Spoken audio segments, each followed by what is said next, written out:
क्रांति की आवाज में आपका बहुत बहुत स्वागत है। आज हमारे साथ खास बातचीत करने के लिए अविनाश निगम सर यहाँ उपस्थित है, जो राष्ट्रीय सह प्रभारी और राष्ट्रीय ट्रेनर है वीवीएफ के।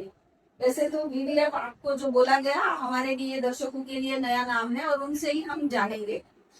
खास करके बामसेफ जो संगठन है उसमें हम लोग वीवीएफ को देखते हैं हमेशा। तो सर बहुत बहुत स्वागत है आपका हमारे इस क्रांति की आवाज इस चैनल पर। ये वीवीएफ जो नाम है ये क्या है दरअसल? बांसे वॉलेंटियर फोर्स, ये वीवीएफ जो है बांसे का जो कार्यकर्ता है, बांसे के औषध लीग का वो एक सिर्फ वीवीएफ है, वो वॉलेंटियर है और उस वॉलेंटियर फोर्स का नाम हम लोगों ने बांसे वॉलेंटियर फोर्स रखा। और ये वीवीएफ संगठन की सुरक्षा, संगठन को सतर्क रहकर सारा संगठन के प्रति, संगठन के नेतृत्व के प्रति और संगठन के कार्यकर्ता के प्रति सुरक्षित एक प्रशिक्षण का कार्यक्रम करके संगठन के प्रति सभी को सुरक्षित करने का काम है। जी, तो हम देखते हैं कि जब माननीय कांशीराम जी जिन्होंने इस मूवमेंट की शुरुआत की तो तब भी वीवीएफ था।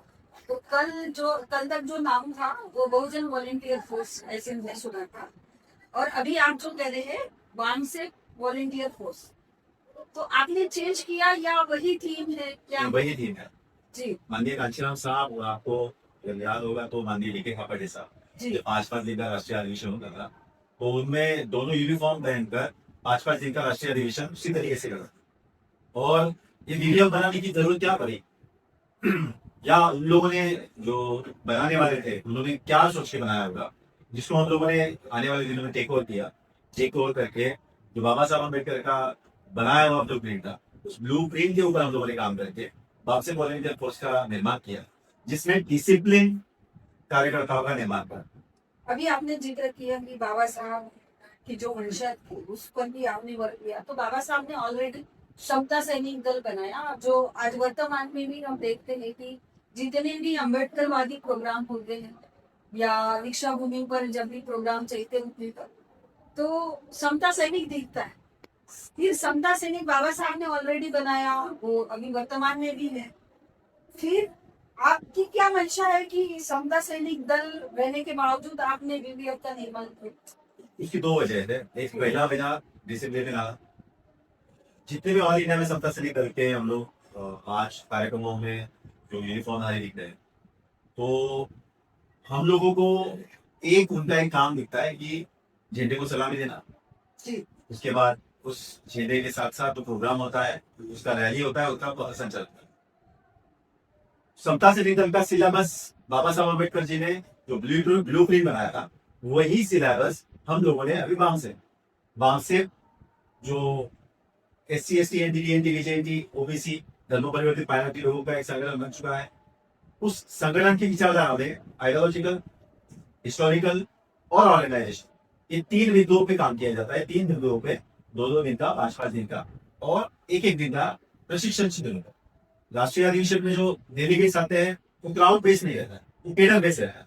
वो केडर बेस कार्यकर्ताओं को ऑलरेडी 2 तरीके से हम लोगों ने उसको अप्लाई करने का सोचा, इसमें मेंटल और फिजिकल, मतलब ऑर्गेनाइजेशनल, हिस्टोरिकल और आइडियोलॉजिकल के साथ साथ मेंटल एंड फिजिकल, उसके साथ साथ कैरेक्टर बिल्डर, ये 6 बिंदुओं के साथ हम लोगों ने वीवीएफ का एक फाउंडेशन तैयार किया। आपका सवाल है कि जो ऑलरेडी समता सैनिक दल था उसको आपने छोड़ के वीवीएफ का निर्माण क्यों किया? उसके कारण है, ऑलरेडी समाज में समता सैनिक दल को चलाने वाले एस्टैब्लिश लोग हो चुके हैं और उनका एक अलग सिलेबस हो चुका है, उनकी एक विचारधारा, उनका एक काम करने का एक पद्धति निर्माण हो चुकी है। जिस प्रोग्राम को हम लोग बना के काम करना चाह रहे हैं वो हम लोगों को फ्रीडम देना चाह रहे हैं। इसलिए वीवीएफ जो ऑलरेडी हमारा आइडियोलॉजिकल, हिस्टोरिकल और ऑर्गेनाइजेशन काम करने वाला केडर में कार्यकर्ता बन चुका है, उनको ही डिसिप्लिन में लाने का, उनको ही डिसिप्लिन में लाके उनका मेंटल और फिजिकल सारा स्ट्रेंथ बढ़ाकर इस देश की शासन करती जमात बनाने के लिए हम लोगों ने वीवीएफ का निर्माण किया। असर देखते हैं कि आरएसएस को 100 साल पूरे हो गए और हमेशा आरएसएस के जो लोग हैं वो बहुत ही अनुशासित रहे और जब भी दसरा के वक्त में तो नागपुर में बहुत बड़ी रैली भी निकलती है, पथ संचलन होता है, जिसमें वो शक्ति प्रदर्शन करते हैं। और खास तौर पे दुनिया में अनुशासन जो समाज रहा है, अनुशासित समाज ने या वर्ग ने या लोगों ने ही शासन किया है। तो आप उनको काउंटर करना चाहते हैं, उनको शक्ति का प्रदर्शन दिखाना चाहते हैं, या बहुजन समाज के प्रोटेक्शन, क्या दोनों में से दोनों मुद्दे आपने लिए हैं या सिर्फ एक मुद्दे पे था? देखो, हम लोग पहली बात तो आरएसएस को काउंटर करना ही नहीं चाहते। आरएसएस हमारा काउंटर प्लान यही है। आरएसएस अपने एक आइडियोलॉजी लेके लोगों को गुमराह करके उन लोगों को उस तरीके से बिना जागरूक करके उनका एक प्रॉपर एजेंडा है, उस एजेंडे में काम कर रहा है। हम लोग जागरूकता का सिद्धांत मानते हैं, और जागरूकता का सिद्धांत ये है कि जो जागरूक करता है वो कभी धोखा नहीं देता, और धोखा करने वाला कभी जागरूक नहीं करता। तो हम लोग जागरूक नहीं कर रहे हैं, उनका काउंटर प्लान बना के हम लोग काम नहीं कर रहे। अगर आप थोड़ा सा ऐतिहासिक तथ्यों को ध्यान दोगे तो डॉक्टर बाबा साहब अम्बेडकर के समय समता सैनिक दल इन्होंने बाबा साहब के आंदोलन को सुरक्षित करने का, उसको कवच देने का और दुश्मनों के दिलों में धरकी भरने का काम किया। उसके दो एग्जाम्पल मैं आपको, जब डॉक्टर बाबा साहब अम्बेडकर महान तले का सत्याग्रह करने वाले थे, तो पहली बार उनका परमिशन उनको नहीं मिला। वहाँ के ब्राह्मणवादी या ब्राह्मण आइडियोलॉजी वाले लोगों ने वहां पे बाबा साहब के तकरीबन जिंदाबाद मुर्दाबाद करके स्टैचू जलाए, धमकियां भरी। तब महार बटालियन के रिटायर्ड ऑफिसर लोगों ने एक प्लान किया और महार के गांव गली कूच से मार्च ऑन निकाल, एक दिन है कार्यक्रम से 2 दिन है मार्च ऑन निकाला। मार्च ऑन निकालने के बाद वहां पे एक परिणाम हुआ कि समता सैनिक दल के वो मार्च ऑन के वजह से दुश्मन जो ब्राह्मण वाली विचार धारा को मानता था या ब्राह्मणी का सिस्टम को फॉलो करने वाला था, तो ब्राह्मणी व्यवस्था के लोगों के इतने दिलों पे धड़कनों को तेज कर दिया उस मार्च ऑन ने कि उनके घर के दरवाजे खिड़कियां उन्होंने बंद कर। उसका परिणाम ये ऐसा हुआ कि बाबा साहब अम्बेडकर जी ने महा 14 तरह का सत्याग्रह किया ही किया। 25 दिसंबर को 14 तरह का सत्याग्रह करने के पहले 25 दिसंबर को मनुस्मृति का दहन जी ये ऐतिहासिक युगांतकारी घटना ये समता सैनिक दल के मार्च ऑन की वजह से, जी और वही मार्च ऑन हम लोगों ने 6 अक्टूबर 2022 को आरएसएस के हेडक्वार्टर पे घेराव करके दिया। उसका रिजल्ट पूरी दुनिया को लगता है। उसका सारा संचालन, उसका सारा कम्युनिकेशन कोऑर्डिनेशन और उसका सारा दिशा निर्देशन ये दिल्ली के अंतर्गत हुआ। डिसिप्लिन और दुनिया में देखने लायक कि वहां पे आपने देखा होगा, आपने यहाँ पर कवर स्टोरी नहीं देखा होगा कि आमतौर पर आंदोलन होते हैं तो शोरगुल्ला होता है, भीड़ भाड़ होती है, पुलिसों से टकराव होता है। 4 बजे तक 5 बजे तक आंदोलन चला, व्यक्ति को खरोच नहीं आए या आई नहीं, वहां पे कार खड़ी थी जी, वो आदमी घबरा कर रख के वो कार छोड़ के भाग गया। उसको लगा अभी अभी मेरा कार का इंश्योरेंस भी नहीं है, वो कार फूट के टूट के जला के भस्म कर देंगे। इस कार को सिंगल खरोच नहीं है जी उसी के साथ साथ जो आंदोलन में आए थे उनको भी एक सिंगल खरोच नहीं है, या पुलिस को भी एक सिंगल खरोच नहीं है जी ये हमारे मीडियम पे ट्रेंड का है जी। बहुत ही टिपिकल आंसर दिया। जैसे कि उन्होंने कहा कि ये जो है ब्राह्मणवाद या आरएसएस को काउंटर करने के लिए नहीं है, हमारे समाज की या मूवमेंट की सुरक्षा के लिए है। लेकिन जैसे एक्टिविटी में हम लोग देख रहे हैं वो दोनों बात नजर आई, पर आंसर में उन्होंने कहा कि नहीं। तो चलिए आगे बढ़ते हैं जी। हमारी शक्ति और हमारी कमजोरियां हमको पता है जी, दुश्मन की शक्ति और दुश्मन की कमजोरियां भी हमको पता है। आप शायद समझ पाए या देखने वाला समझ पाए, लेकिन मेरा आंसर उनको समझ नहीं आता है मैं क्या कह रहा हूँ जी। अजी अभी हाल ही में देख रहे हैं कि पहले जो है ब्राह्मणवादी ताकतें कभी सामने नहीं आई। अभी ओबीसी जो है वो अपने जनगणना को लेकर बहुत जागरूक हुआ है, एससी रिजर्वेशन के मुद्दे पे अलग हुआ है। क्षत्रिय जो लोग हैं वो ये कह रहे हैं कि हम ब्राह्मणवादी व्यवस्था के शिकार लोग हैं।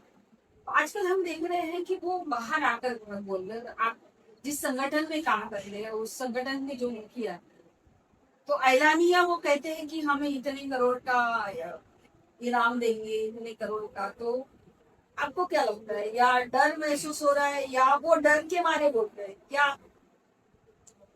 ब्राह्मण वाली व्यवस्था का एक ही तंत्र है, जब आदमी को विचारों से खत्म नहीं कर सकते तो आदमी का वो उसको खत्म करने के औकात है। मोहम्मद मिशाल साहब ने इतना महान विशाल संगठन बना चुके हैं कि 32 राज्यों में 650 जिलों में तकरीबन 2 लाख गाँव में ये संगठन पहुंच चुका है। और इस संगठन की विचारधारा ऐसा नहीं कि उनको पता नहीं है, ये उनको पता है। ऐसा नहीं कि उन लोगों के ऊपर निगरानी नहीं रख रहे, निगरानी रख रहे हैं, लेकिन एक लिटमस पेपर टेस्ट जी जो हम लोग स्कूल में करते हैं, तो काउंटर ना देता है, वो लिटमस पेपर टेस्ट करते हैं हमेशा। अभी ओबीसी का जनगणना का मुद्दा है, उसको डाइवर्ट करना है। आंदोलन में नेतृत्व की एसेसिनेशन करना है, उसकी हत्या करनी है, या उसका जो कोई हत्या करेगा उसका इनाम जारी करना है। ये कायरता लगा है, इनको हम लोग ना डर रहे हैं ना कुछ है। अभी उनकी क्या स्थिति है वो हमको नहीं पता, लेकिन हम लोग विजिलेंट है, जी। हम लोग सतर्क है। पुलिस प्रशासन जब ऐसी कोई बात करता है तो पुलिस प्रशासन को चाहिए कि वो उनको हिरासत में ले, लेकिन ऐसा वो होते हुए नजर नहीं आ रहा। तो क्या पुलिस प्रशासन की भूमिका आज की तारीख में संदिग्ध लग रही है? वो एक तरफा काम कर रहे पुलिस में हमारे ही लोग भाई लोग होते हैं जी, वो नौकरी पेशा होते हैं, जी, तो जिनकी सरकार होती है उनकी पुलिस होती है, सिद्धांत हो। पुलिस लोगों को जो बोला गया वो करते हैं, लेकिन ज्यादातर सारे पुलिस संगठन और नेतृत्व के संबंध रखते हैं। ये बहुत सारे पुलिस हमको आगे बताते हैं, बहुत सारे पुलिस हम लोगों को इन्फॉर्मेशन देते हैं।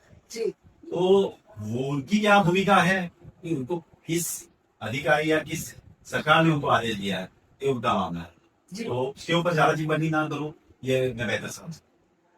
सर हम देखते हैं कि बहुजन समाज जो है हमेशा लोकतंत्र जब से भारत में आया तो उसको क्राउड समझ के ही लोगों ने लिए। तो क्या इस क्राउड को आप कैडर में तब्दील कर अनुशासित समाज बनाने में बीबीएफ क्या भूमिका निभाता है? हाँ, अच्छा सवाल है आपका। क्राउड में केडर हम लोग कन्वर्ट कर चुके हैं। जी, अभी केडर को अनुशासित कर, केडर अभी ये अधिवेशन चला, राज्य अधिवेशन 40वां अधिवेशन महाराष्ट्र, केडर आए हुए यहाँ क्राउड में। जी, क्राउड होता तो लगभग 20,000 25,000 लाख लोग यहाँ पे आ सकते, जी, लेकिन यहाँ पे जो डेलीगेट्स उपस्थित है 10,000 के ऊपर, वो क्राउड के बेस पे नहीं, वो डेलीगेट्स पे केडर बेस लोग आए। जी। अब इस केडर को अनुशासित बनाने के लिए हम लोग एक योजना बना रहे हैं, और उस योजना के ऊपर काम करके एक अनुशासित वर्ग का निर्माण करना हमारा ये प्रमुख लक्ष्य है। और उसके लिए आने वाले दिनों में हम लोग बहुत सारे मंडलों में, बहुत सारे जिलों में और बहुत सारे ब्लॉक में ऑल इंडिया लेवल पर उस अनुशासित केडर का निर्माण करने के लिए हम लोग काम करेंगे। केडर निर्माण हो चुका है, उसको अनुशासित वो ढांचे में उसको डालना है, जी। वो चौकट में उसको लाना है, और वो फ्रेमवर्क में उसको लाने के लिए हम लोग बीबीएफ सबसे ज्यादा उम्मीद से भी ज्यादा वो काम करने के लिए हम लोग अभी योजना बना के वो काम करने के लिए तैयार है। जी, जैसे कि हमने बताया हम यूट्यूब चैनल पे हम जो चर्चा कर रहे हैं वो ज्यादा लंबा वक्त नहीं रहता है और कम समय में हम लोग अपनी बात करते हैं। तो आखिर में जब हम सर से पूछना चाहेंगे कि भारत के पूरे बहुजन समाज के लिए बीबीएफ के माध्यम से जो आप राष्ट्रीय ट्रेनर भी है और ऑल इंडिया में सह प्रभारी भी है, तो क्या संदेश है आपकी तरफ से? मेरा सभी भारतवासी और सभी बहुजन मूवमेंट में काम करने वाले लोग हैं उनको एक संदेश है कि आपका एक काउंटर करने वाला एक दुश्मन जो सत्ता में स्थापित हो चुका है वो अनुशासन है। आप बिना अनुशासन के शासक नहीं बन सकते। अगर आपको शासक बनने का स्वभाव निर्माण करना है तो वो अनुशासित शासक बनने का स्वभाव निर्माण करना पड़ेगा। जब तक आपके स्वभाव में अनुशासन नहीं आएगा तब तक आप अनुशासित शासक नहीं बन पाओगे, शासक बन पाओगे। बिना अनुशासन के शासक बनोगे तो ज्यादा देर तक आप शासन नहीं कर पाओगे। तो इसलिए आपको स्वभाव में अनुशासन लाना पड़ेगा। उसके लिए आने वाले दिनों में आप किसी भी संगठन से हो, बहुजनवादी विचारधारा को मानते हो, डॉक्टर बाबा साहब अम्बेडकर से लेकर फुले शाह अम्बेडकर की विचारधारा को मानते हो और बहुजनों का काम करना चाहते हो, आपका कोई भी झंडा डंडा हो, हमारे पास एक्सपर्टाइज लोग हैं। हमारे पास उस एक्सपर्टाइज लोगों के साथ साथ सारा ब्लूप्रिंट और प्लान गया है। आप आपका झंडा डंडा मत छोड़िए, आपका झंडा डंडा वैसा ही बरकरार रखिए। हम लोग आपको प्रशिक्षित करके, अनुशासित करके इस देश की शासक वर्ग हुक्मरान कौम बनाने के लिए हम लोग आपके लिए समर्पित बन के पूरा प्रशिक्षण शुरू करने का एक प्लान कर रहे हैं और आप लोग अनुशासित बन के इस देश का अगर शासक वर्ग में आप निर्माण करने में अगर कामयाब होते हो तो मुझे लगता है कि सम्राट अशोक का जो शासनकाल था जी उस शासनकाल को हम फिर से पुनर्जीवित कर पाएंगे और इस भारत को जिस तरीके से समता स्वतंत्रता बंधुता और न्याय इसके ऊपर जो भारत का निर्माण हमको करना है उस निर्माण करने में क्योंकि हम लोग ये जो वर्टिकल लाइन है इसको हॉरिजॉन्टल बनाने का प्लान है और हॉरिजॉन्टल प्लान करने के साथ साथ जिसकी जितनी संख्या वाली उसकी उतनी हिस्सा है इस रेशो पे भी हम लोग काम करें इस सिद्धांत पे भी काम करें और वो सिद्धांत पे काम करते करते अनुशासित बहुजनों का अगर अनुशासित शासक वर्ग तैयार होगा तो वो शासन करने लायक और शासन करने वाला सबसे बढ़िया शासन वर्ग तैयार होगा ऐसा हमारा मानना है और उसके लिए हम लोग विनियोग कटिबद्ध है हमारे पास उसका ट्रेनिंग है हमारे पास उसका सिलेबस है और हमारे पास उसका सारा ब्लूप्रिंट है अगर वो आप करते हो तो आने वाले दिनों में जल्दी ये 10 साल में हम लोग शासक स्वभाव के डिसिप्लिन लोगों का निर्माण करने में कामयाब हो रहे हैं जी वैसे वीडियो के लोग इंटरव्यू देते नहीं सर से बहुत रिक्वेस्ट किया गया उसके बाद सर ने ये इंटरव्यू दिया उन्होंने कहा हम काम करने में विश्वास रखते हैं तो खैर हम अगली बार चाहेंगे कि समता सैनिक दल की जो बाबा साहब ने ब्लूप्रिंट बनाई थी उसको लेकर और कंपैरेटिवली आज पीडीएफ है उसमें भी एक वीडियो करेंगे सर हमारे साथ जो बातचीत की सर ने और समय लिया इसके लिए आपका बहुत बहुत शुक्रिया धन्यवाद धन्यवाद शुक्रिया आपने इस मौके पर जो मीडिया की भूमिका है या डिसिप्लिनरी कार्यकर्ता का कैसा निर्माण कर सकते हैं इसके ऊपर आपने हमारा समय भी लिया और हमें उस संदर्भ में जानकारी देने का मौका भी दिया इसलिए आपके चैनल पर आपका मैं शुक्रिया अदा करता हूँ धन्यवाद आपको